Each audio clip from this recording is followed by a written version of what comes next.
बर्तमान आम दृश्यमान हो डेहराडून सहर मसूरी दृश्य।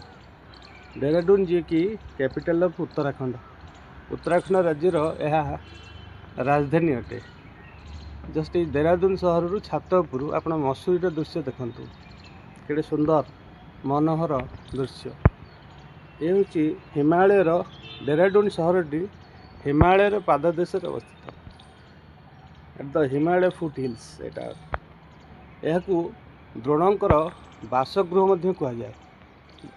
जो आमर गुरु द्रोण महाभारतर बासगृह एठार कहुए डेहराडून। यहाँ हूँ गेटवे टू मसूरी माने यहीठारू प्रवेश द्वार हूँ मसूरी।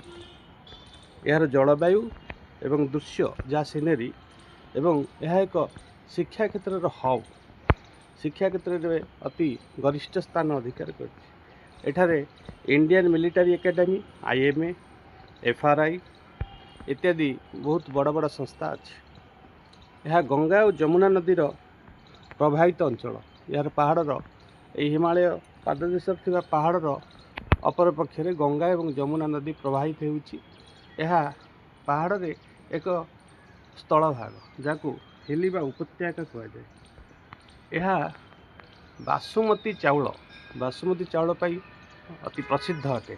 जहाँ डेहराडून बासुमती चाउल फेमस अटे जहाँ विदेश को बहु मात्रा रे रप्तानी करा जाउअछि। वर्ष तमाम सुंदर पाग जलवायु एवं एठारे रहिले आपनकर जलवायु द्वारा विभिन्न प्रकार रोग हबार संभावना बहुत कम।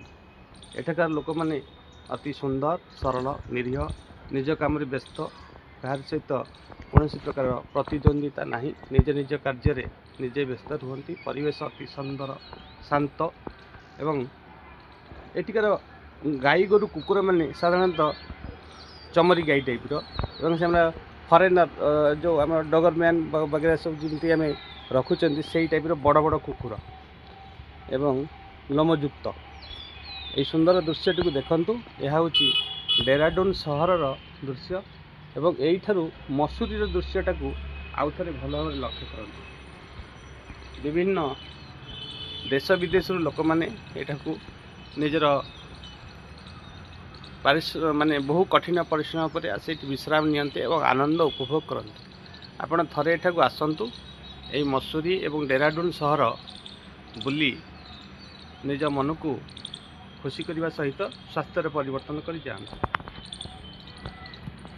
मु देवव्रत एठा को आसी मो पुओ को नहीं कारण से NDA कोचिंग नब एवं आम जड़े बंधु घरे रहीचु तांकरी घरू ए दृश्य आम सब देखी बहुत भल लगुच।